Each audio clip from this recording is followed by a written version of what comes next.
영화 타이타닉의 주제가를 불러서 유명해진 가수가 있어요. 1998년에 아카데미 주제가상을 수상했던 세계적인 팝 가수이죠. 셀린 디온이라고 하는 저분인데, 이분이 한참 잘 나가던 2014년도에 갑자기 가수 활동을 중단을 선언합니다. 당시 인기 정상을 달리고 있었던 이 셀린 디온이 돌연 가지고 있었던 부와 인기와 명예를 거절하고 활동을 중단한 데에는 이유가 있었습니다. 캐나다 출신인 이 셀린 디온이 가수가 된 때가 12살 때였다고 합니다. 셀린 디온은 자신의 이 노래가 담긴 테이프를 들고 한 음반사 회사를 찾아갔는데, 그때 지금 남편인 이 안젤린이라고 하는 이 남편이 솔선수범으로 빚을 얻어가지고 음반을 만들어주고 또 그거 활동할 수 있도록 모든 것들에 혼신의 노력을 기울여서 그렇게 도와줬다 그러죠. 이 셀린 디온은 은퇴 기자회견을 하면서 이렇게 얘기했습니다. 제 남편이 지금 후두암에 걸려서 투병 중입니다. 지금은 남편에게 내가 가장 필요한 시간입니다. 남편 곁에서 병 간호하는 일에 최선을 다하려고 합니다. 내가 할 수 있는 쇼 비즈니스가 결코 내 인생의 전부는 아닙니다. 이제 남편에게 진 그 사랑의 빚을 내가 갚을 차례입니다 라고 고백했습니다. 남편을 지키기 위해서 그 모든 것들을 다 내려놓고 참으로 남편을 위해 선신하고 그래서 가수 활동을 중단했던 이 셀린 디온의 사랑이 참으로 아름답다라고 생각되어집니다. 또 한 분이 계십니다. 아내 간병과 가족을 위해 미국 연방의 하원 의원직을 포기한 사람이 있습니다. 공화당 소속이었던 폴 라이언 의원인데, 2018년 4월에 당시 하원 의장이었던 폴 라이언은 임기가 아직 남아 있었던 2019년 초에 이분도 돌연 정계 은퇴를 선언합니다.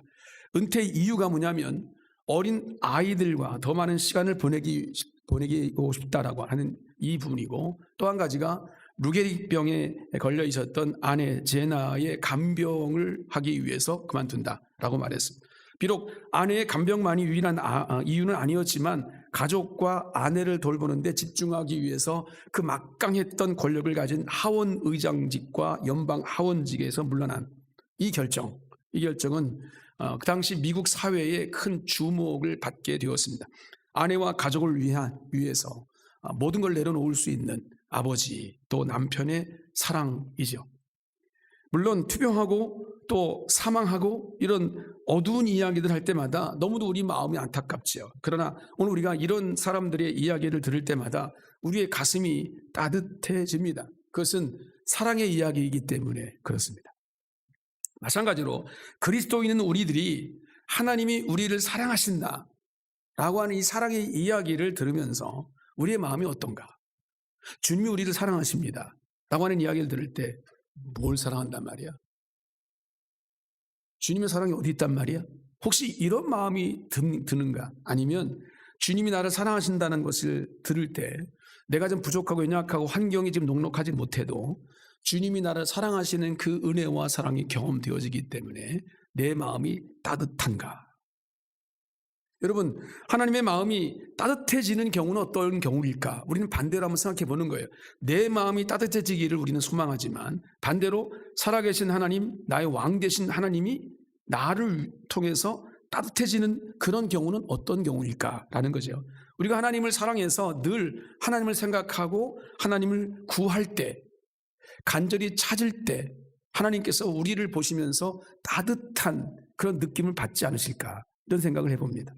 오늘 본문은 우리가 어떻게 살아야 할 것인가 라고 하는 것들에 대한 주제를 우리가 한번 던져주고 있습니다. 그것은 하나님을 사랑하고 하나님을 찾으라는 겁니다. 그래서 오늘 제목을 사랑하고 찾으면 이라는 제목으로 한번 잡아봤는데, 우리가 어떻게 믿음 생활을 하고 있는지 한번 살펴보면서 나는 과연 하나님을 사랑하는가? 사랑한다면 하나님을 찾고 있는가? 하나님 내가 얼마큼 알고 있는가? 라는 것들을 우리의 삶 속에 한번 적용해 봤으면 좋겠습니다. 한 두 가지를 함께 나누기를 원합니다. 첫 번째, 우리도 하나님을 사랑해야 된다라고 하는 주제입니다. 오늘 본문에서 하나님은 나를 사랑하는 자들이 나의 사랑을 입을 것이다 라고 말씀하죠. 이 말씀만을 놓고 보면 우리가 먼저 하나님을 사랑해야 될 것처럼 내가 하나님을 사랑해야 되는구나 라는 생각이 듭니다. 그렇죠? 사실은 근데 성경을 통해서 주시는 말씀은 그렇지 않습니다. 하나님은 우리에게 예수 그리스도를 보내주셔서 먼저 나를 사랑하셨습니다. 요한복음 3장 16절, 여러분 자다가도 벌떡 일어나도 금방 외울 수 있는 이 말씀. 하나님이 세상을 이처럼 사랑하사 독생자를 주셨으니 이는 그를 믿는 자마다 멸망하지 않고 영생을 얻게 하려 하심이라. 아멘. 아멘. 이 말씀을 듣고 그렇지, 하나님이 나를 이렇게 사랑하시지. 그래서 나를 위해서 예수 그리스도를 이 땅에 보내주셨지. 주님은 나를 위해서 십자가에 죽으셨지. 이 마음이 들지 않습니까? 그러면 예수님을 보내주실 때 우리의 상태가 어떠했는가라는 것들을 한번 돌아보면 자신이 나는 죄인입니다라는 것들을 지난주에 우리가 한번 생각해봤던 사도 바울처럼 나는 죄인 중에 괴수입니다 라는 것들을 깨닫고 하나님의 긍휼만이 내가 살 길입니다 라는 것들을 기다리는 상태, 그때였을까? 주님, 나는 주님의 구원이 필요합니다. 하나님의 사랑이 필요합니다. 하나님 나를 구원해 주세요. 나는 하나님의 사랑이 아니면, 하나님의 구원이 아니면 살 수 없습니다. 나는 이런 마음을 가지고 있을 때 그때 주님께서 우리 가운데 다가오셨을까? 그렇지 않다는 겁니다. 로마서 5장 8절을 보게 되면 우리의 상태가 어떠했는지에 대해서 이렇게 말씀합니다. 우리가 아직 죄인 되었을 때에 그리스도께서 우리를 위하여 죽으심으로 하나님께서 우리에게 대한 자기의 사랑을 확증하셨다. 어떨 때요? 죄인의 상태였을 때. 죄인의 상태라는 말은 죄만 생각하는 거예요. 하나님을 전혀 생각하지 않는 거예요. 꼭 우리들의 모습 같지 않습니까? 저만 그런가요? 늘 생각하는 것이 죄. 우리가 일부러 죄를 지려고 노력하지는 않지만 늘 느끼는 것이 나는 죄인이구나라는 것들이. 그냥 죄를 짓다가 망하는 그런 상태예요. 야, 이제 죄 때문에 나는 죽을 수밖에 없구나 라고 하는 그런 상태. 그런 상태라는 거예요. 그런데 하나님이 우리를 그때 사랑해 주셔서 아들 예수님을 보내주셨다는 거예요. 죄를 깨닫게 해주셨다는 거예요. 죄를 사해 주셨다는 거예요. 그리고 그 사랑을 우리 가운데 확증해 주셨다라고 말씀합니다. 사도 요한은 요한복음 15장 16절에 이렇게 증거합니다. 너희가 나를 택한 것이 아니요 내가 너희를 택하여 세웠나니 이는 너희로 가서 열매를 맺게 하고 또 너희 열매가 항상 있게 하여 내 이름으로 아버지께 무엇을 구하든지 다 받게 하려 하심이라. 이렇게 말씀합니다. 우리가 하나님을 선택한 것이 아니고요, 하나님이 우리를 선택하셨다라고 말씀하십니다. 그러니까 우리를 먼저 사랑하시는 분은 하나님이시다. 내가 먼저 하나님을 선택하고 내가 하나님을 사랑한 것이 아니고 하나님이 오늘 우리를 먼저 사랑하셨어요. 그때 오늘 우리는 그냥 죄악 중에 있었을 뿐이에요. 어두운 가운데 있었을 뿐이에요. 하는 일마다 족적 멸망받을 짓만 하고 있었던 그런 상태란 말이죠. 그런데 하나님이 나를 사랑하심으로 나에게 예수 그리스도 십자가의 그 구속의 은총을 보내주심으로 나에게 구원을 주셨습니다. 그러면서 하나님의 사랑을 나에게 나타내 주셨습니다. 이것이 기독교 신앙의 가장 기본적인 신앙의 모습이죠. 그런데 이런 은혜와 사랑을 입고도 오늘 우리는 하나님을 사랑하지 않더라고요.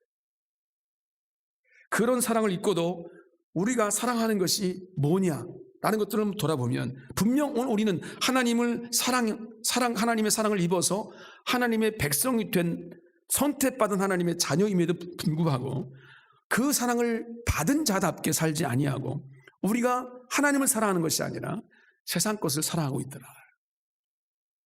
한번 우리 자신을 한번 액면 그대로, 그렇죠? 다른 사람 볼 것 없이 내 자신을 바라보면 알잖아요. 내가 하나님을 사랑하는가 아니면 하나님 아닌 다른 것들을 사랑하고 있는가. 정확하게 드러납니다. 속일 수가 없습니다. 하나님을 사랑하는 자와 아니면 세상 것을 사랑하는 자가 여러분 구분이 팍 됩니다.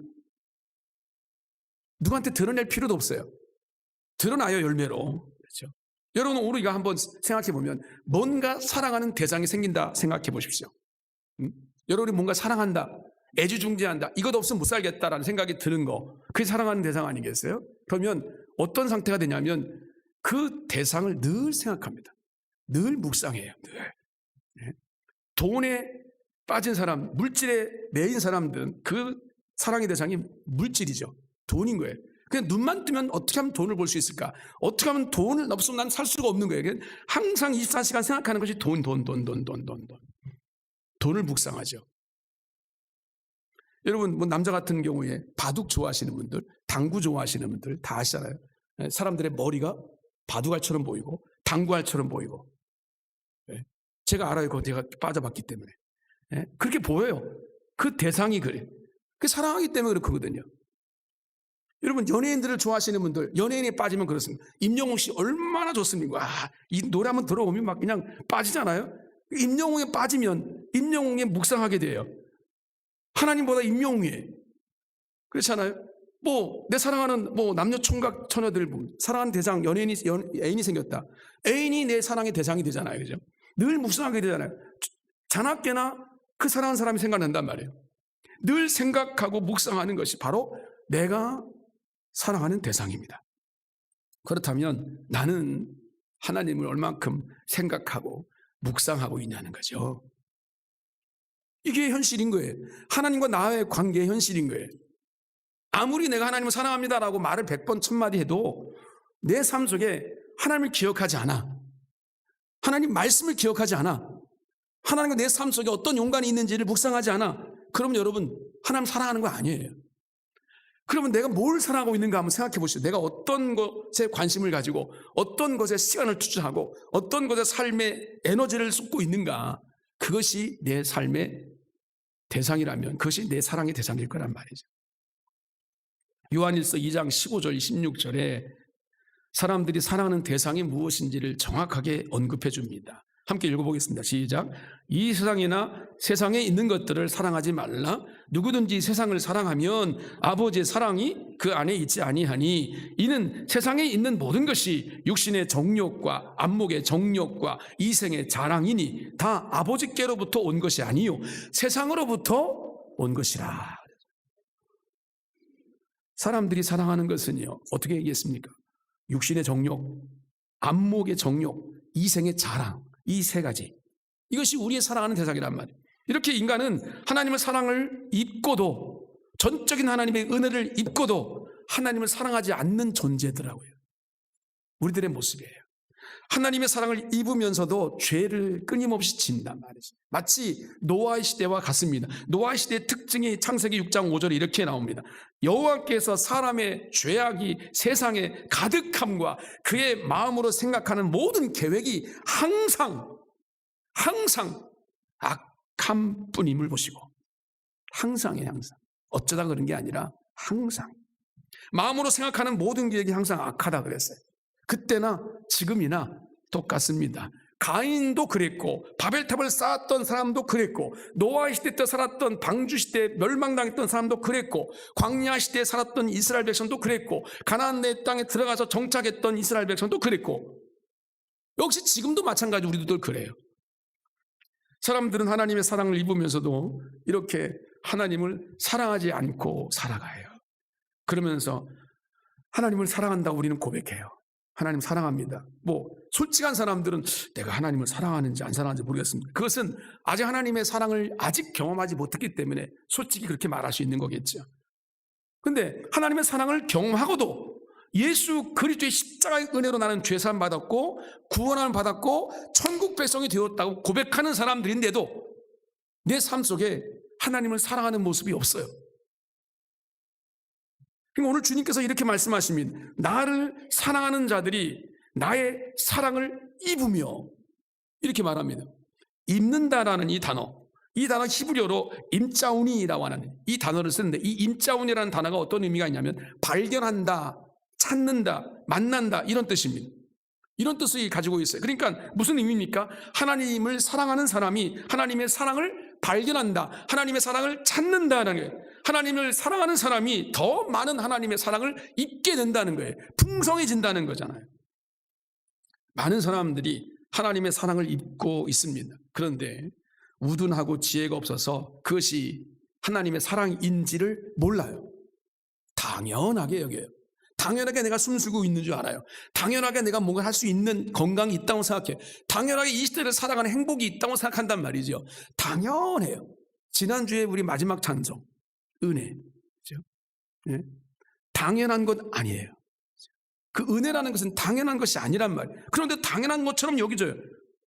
예를 한번 들어볼까요? 사람들은 부모의 사랑을 당연한 것처럼 생각합니다. 그런데 내가 부모가 돼보면 그게 당연한 것이 아니었다는 것을 깨닫게 되잖아요. 부모님이 나를 위해 사랑하기 위해서 엄청난 수고와 땀과 인내와 노력이 있었음을 절실히 느끼게 됩니다. 그게 부모가 되어보니까 깨닫는 거 아니겠습니까? 그래서 부모님의 사랑을 깨닫고 정신을 차려서 더 잘해드리려고 하다 보니까 이제 깨달았으니까. 그런데 부모님 옆에 안 계신 거죠. 그게 우리들의 모습 아니에요. 거의 대부분의 자식들이 때늦은 고백을 해요. 지난주도 장례식이 주변에 우리 성북중앙교회 길성원 목사님 모친상을 당해서 갔는데 목사님들끼리 모여 사는 얘기가 똑같아요. 뒤늦은 고백이에요. 주위 부모의 사랑을 깨닫고 뭔가 하려고 보니까 부모님이 안 계신 거예요. 우리 신앙생활에서는 그런 실수를 반복하지 말아야 되지 않겠는가.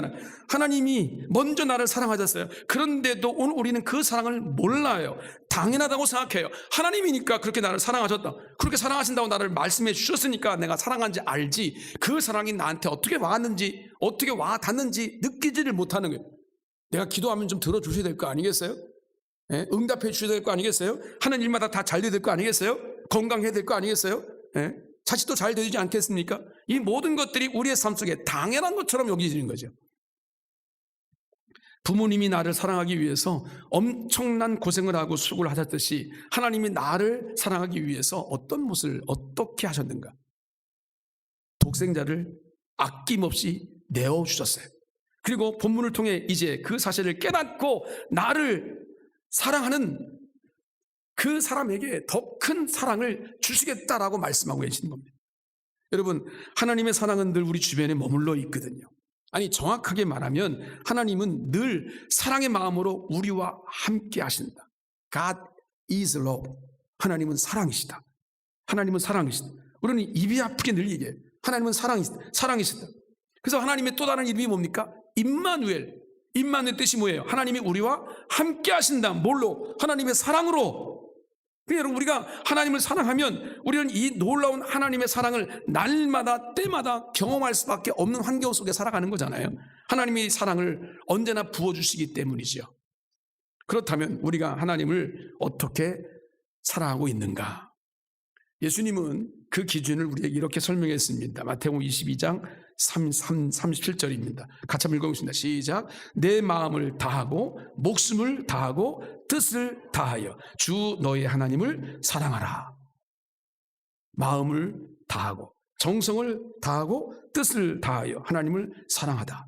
이렇게 말씀. 제가 목숨을 다하여라는 말은 뺐어요. 목숨을 다하여. 이 말을 들으면 벌써 끔찍하죠. 내가 내 생명까지 내어놔야 예수를 믿는 건가? 벌써 두려움 가운데 엄습하시는 분들이 계실 것 같아서. 여러분, 한번 스스로에게 던져보세요. 질문을. 내가 예수를 위해, 주님을 위해 내 생명까지 내어놓을 수 있는가?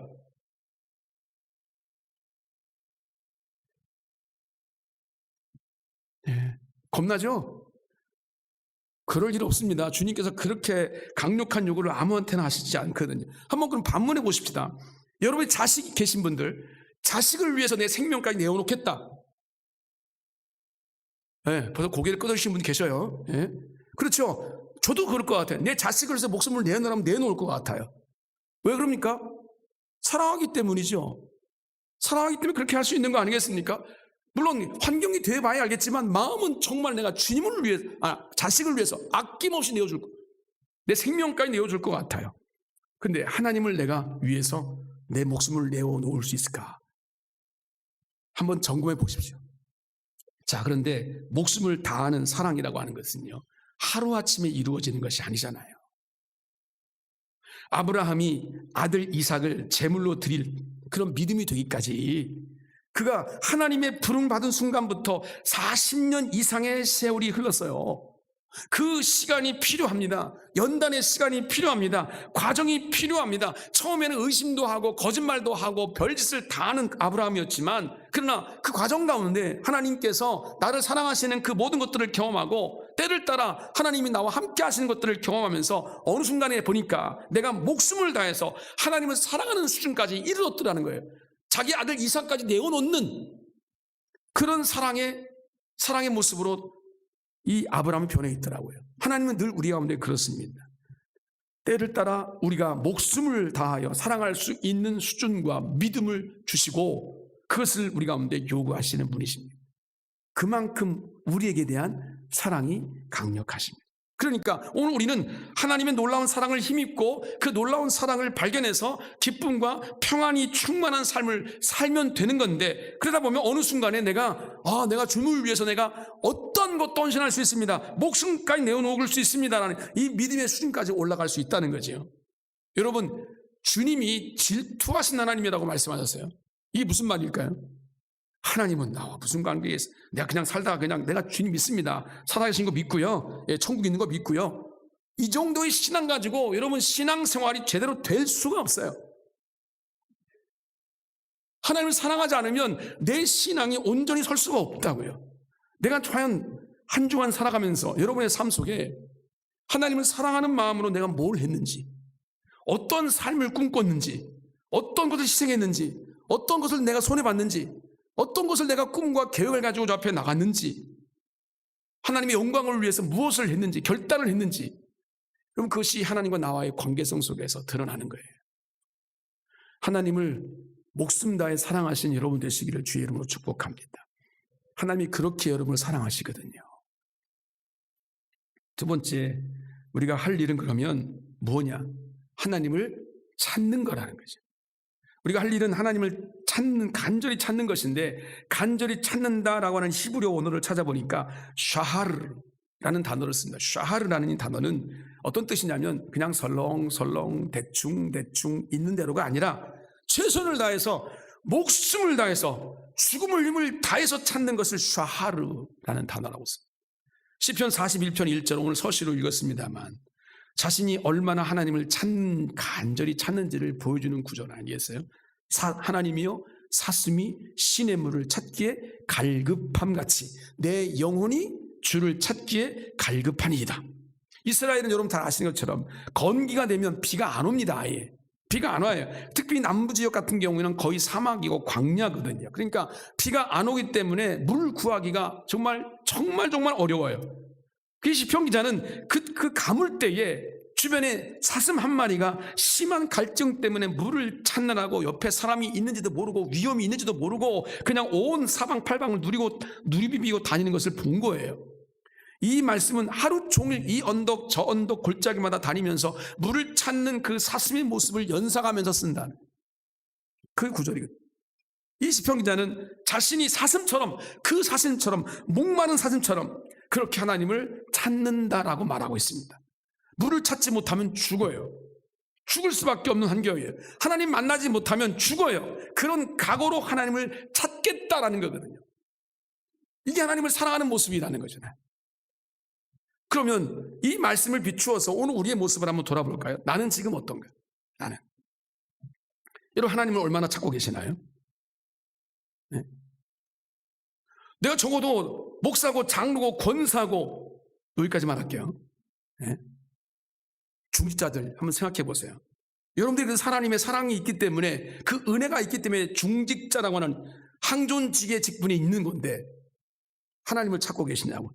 여러분 물론 변명할 수 있잖아요. 얼마나 바쁘고 피곤하고 지치고 상하고 세상이 어떻고 어둡고 별일 다 할 수 있습니다. 그럼 하나님은 안 계시나요? 그런 상황이면 하나님은 안 계시나요? 그런 상황 속에서 더 하나님을 찾아야 되는 거 아닌가요? 그런 상황 속에서 더 하나님을 간절히 붙잡아야 되는 거 아닌가요? 만약 우리의 신앙이 대충 설렁설렁처럼 만나면 좋고 안 만나도 좋고 천국이 있으면 좋고 없어도 할 수 없고, 혹시 그런 상태는 아닐까요? 그러니까 우리의 신앙이 이렇게 느슨해져 있지. 세상이 어둡고 힘들고 바쁘다는 분주한 이유로 말이죠. 그런 상태가 아닐까요? 하나님을 못 만나면 내가 죽는 것처럼 그런 느낌이 있다면 죽기 살기로 하나님을 찾을 거 아니겠어요? 구할 거 아니겠어요? 하나님의 이름을 부르실 거 아니겠어요? 근데 우리는 그렇게 하지 못하더라고요. 누가복음 18장을 보게 되면 주님은 재판관 만나기를 원하는 한 과부의 이야기를 예로 들어주십니다. 어떤 지역에 한 과부가 있었는데 그녀는 재판관을 찾아갑니다. 억울한 일을 만나서. 그래서 이 재판관은 사람을 무시하고 하나님도 두려워하지 않는 재판관이라고 성경에 되어 있어요. 그런데도 그 여자는, 억울한 이 과부는 자기 그 재판관에게 자주 찾아가서 자기 원수를 좀 갚아달라고, 내 이 원통한 일을 좀 갚아달라고 애원합니다. 재판관은 얼마 동안 그 과부의 간청을 들어주지 않다가 이렇게 중얼중얼하면서 계속해서 찾는 이 과부의 이야기를 들을 수밖에 없습니다. 내가 하나님을 두려워하지 않고 사람을 무시하는 사람인데 이 과부가 계속 나를 성가시게 하니까 그녀의 간청을 들어주는 게 낫겠다. 그렇지 않으면 이 여자가 계속 와서 나를 괴롭힐 것이니까. 이 재판관은 과부를 만나줄 마음이 전혀 없는 사람이었습니다. 그런데 이 과부가 하루가 멀다고 찾아오니까 만나줍니다. 해결해 줍니다. 지치지도 않습니다. 이 과부는 포기하지도 않았습니다. 이 여인이 무슨 힘이나 무슨 재물이 있어서가 아닙니다. 계속 찾아오기 때문에 재판관이 이 과부를 만나 주었다는 겁니다. 만난다라고 하는 것은 이 과부의 억울함을 풀어줬다는 얘기예요. 이 예를 말씀하시면서 주님께서 이렇게 결론을 지십니다. 누가복음 18장 6절부터 8절 같이 읽겠습니다. 시작. 불의한 재판장이 말한 것을 들으라. 하물며 하나님께서 그 밤낮 부르짖는 택하신 자들의 원한을 풀어주지 아니하시겠느냐. 그들에게 오래 참으시겠느냐. 내가 너희에게 이르노니 속히 그 원한을 풀어주시리라. 그러나 인자가 올 때에 세상에서 믿음을 보겠느냐 하시니라. 이 과부처럼 구하라는 거예요. 이 과부처럼 찾으라는 거예요. 그러면 그 기도를, 우리의 원통한 일을 들어주시겠다는 거잖아요. 그런데 마지막 말씀이 뭐라고 말씀하십니까? 인자가 올 때, 주님이 이 땅에 임하실 때 세상에서 믿음을 보겠느냐? 우리들에게 찌르시는 말씀이에요. 믿음을 보겠느냐? 이렇게 간절히 주님을 찾고 구하는 사람이 이 시대에 있냐라는 거예요. 시대가 어둡다는 말을 우리는 자주 합니다. 점점 여러 가지 많이 엄습해오는 두려움이 교회 안에 있습니다. 교회 폐쇄하는 법까지 만들겠다고 하는 그런 얘기를 국회의원들이 합니다. 지금 그런 거는 별 신경 쓸 일이 아닙니다. 법을 만들지 뭘 하든지 상관없습니다. 하나님이 주관하시는 이 시대에 뭐가 두렵습니까? 예? 그게 문제가 아니거든요. 그런데 어둡다라는 징후가 뭔 줄 아십니까? 그런 게 문제가 아니에요. 기도하질 않아요. 예수 믿는 사람들이 기도를 하질 않아요. 기도하지 않는다는 얘기는 무슨 말인지 아십니까? 하나님을 찾지 않는다는 거예요. 의식적으로는 하나님이 나의 삶 속에 어떻게 임하는지를 의식은 하고 있는데 내 삶의 내용들은 하나님과 관계가 없어요. 아무리 급하고 바쁜 일이 있고 애절한 일이 있어도, 죽을 만큼 힘든 일이 있어도 하나님께 나오질 않아요. 하나님께 아뢰질 않아요. 그 문제는 내가 하나님을 사랑하지 않는다라는 근거와 함께 무슨 거와 관련이 있냐면 나와 하나님과 관계가 없는 거예요. 이 문제는 하나님과 관계가 없다는 그런 것을 내가 삶으로 증명하고 있는 거예요. 점점 교회마다 기도하는 자가 비어나갑니다. 우리 종합 성결교회만 그런 게 아니에요. 제가 예의주시하거든요. 한국 교회를. 교회마다 기도하는 자가 비어나가고 새벽 기도가 폐쇄되고 수요 기도가 없어지고. 왜요? 바쁘니까, 분주하니까, 피곤하니까. 어떡할까요? 우리 교회도 새벽 기도 폐할까요? 수요 기도 그냥 좀 폐할까요? 아무리 얘기를 해도 여러분들이 물론 여러분들이 여건상 어쩔 수 없이 새벽 기도 못 나오고 수요 기도 못 나올 수 있고 금요철에 못 나올 수 있어요. 내 삶 속에 그만큼 내 골방에서 기도하시는 분들이 있다는 것도 압니다. 그러나 우리의 삶 속에 정말 절박한 우리의 삶 속에 기도하면서 주님께 나가고 있는가, 간절히 주님을 찾고 있는가를 스스로 물어보셔야 합니다. 그렇지 않으면 여러분들 하나님과 상관없는 삶을 살고 있는 겁니다. 마태복음 7장에 주님 말씀하시잖아요. 구하라, 찾으라, 문을 두드리라. 그러면 받을 것이고 찾을 것이고 문이 열릴 것이다 라고 말씀하시면서 이렇게 말씀하십니다. 너희 중에 누가 아들이 떡을 달라 하는데 돌을 주며 생선을 달라 하는데 뱀을 줄 사람이 있겠느냐. 너희가 악한 자라도 좋은 것으로 자식에게 줄 줄 알거든 하물며 하늘에 계신 너희 아버지께서 구하는 자에게 좋은 것으로 주시지 않겠느냐. 이렇게 말씀합니다. 악한 아버지도 아들이 구하면 좋은 것으로 주시는데 살아계신 전능하신 하나님이, 창조주 하나님이, 나의 아버지인 하나님께서 나에게 가장 좋은 것을 주시지 않겠는가? 이 믿음이 내게 없는가? 그러니까 여러분, 오늘 말씀의 결론이 하나님을 찾으라는 겁니다. 찾되 간절히 찾으라는 겁니다. 그러면 하나님께서 어떻게 하신다고요? 만나 주시겠다는 거예요. 하나님을 만나면 기도 응답의 문제가 아니잖아요. 기도 응답 이상의 더 귀하고 아름답고 풍성한 삶이 우리 가운데 예비되어 있는 거잖아요. 하나님 만난 사람들은 기도한 것 이상의 귀하고 아름다운 것들을 받아서 복된 삶, 풍성한 삶을 살아가게 되는 거잖아요. 그 내용이 히브리서 11장의 내용이고, 우리가 듣는 모든 사람이 오늘 이광기 씨 탤런트 얘기 들었습니다만 그 모든 삶의 간증들이잖아요. 그렇다면 오늘 우리도 하나님 만나서 하나님이 주시는 은혜와 복을 받아서 사람들에게 기억되는 삶을 살아야 될 거 아니겠습니까?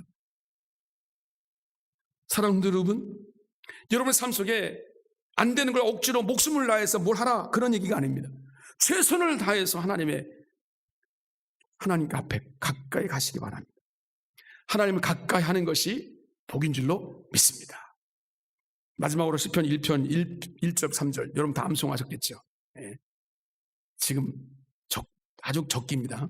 3절까지만 6절까지 있는 3절까지 암기하시는 거예요. 시작. 복 있는 사람은 악인들의 꾀를 따르지 아니하며 죄인들의 길에 서지 아니하며 오만한 자들의 자리에 앉지 아니하며 오직 여호와의 율법을 즐거워하여 그 율법을 주 위하로 묵상하는도다. 그런 시냇가에 심은 나무가 철을 따라 열매를 맺으며 그 잎사귀가 마르지 아니함 같으니 그가 하는 모든 일이 다 형통하리로다. 하나님 가까이 하라는 거예요. 주는 묵상하라는 거잖아요. 그 말씀이 내 삶 속에, 하나님의 은혜가, 그 사랑이 내 마음속에, 삶 속에 없으면 여러분, 내가 어떻게 하나님의 자녀입니까? 정체성을 분명히 하십시오. 하나님의 자녀라면 하나님의 자녀답게 살아야 될 거 아니겠습니까? 그 자녀의 길로 걸어가야 될 거 아니겠습니까? 왜 오늘 우리는 악인의 꾀를 따릅니까? 죄인의 길에 섭니까? 오만한 자의 자리에 앉아 있으면서 나는 하나님을 바라보고 있다고 생각합니까? 다시 한번, 우리가 주님 앞에 받은 이 사랑이 얼마나 큰 것인지, 어떤 이 이상의 복보다 비교할 수 없는 축복을 우리는 받은 자들입니다. 하나님과 동행하며 하나님께서 우리의 삶을 인도하시고 하나님께서 영원한 생명으로 오늘 우리 이끄시는 그 놀라운 은혜를 허락해 주셨습니다. 이 은혜 내 마음속에 간직하면서 주님을 더 알아가기를 원합니다. 주님을 더 찾아가기를 원합니다. 주님께 간절히 구하는 우리의 심령이 되게 하시고 주의 이름 부르는 하나님의 자녀들이 되게 해주시고, 하나님 만나서 주님이 기뻐하신 뜻을 이뤄낼 수 있는 하나님의 자녀들 되게 해 주시옵소서. 이 모든 은혜와 축복이 우리 사랑하는 성도들 가운데 넘쳐나기를 주님의 이름으로 축원을 드립니다.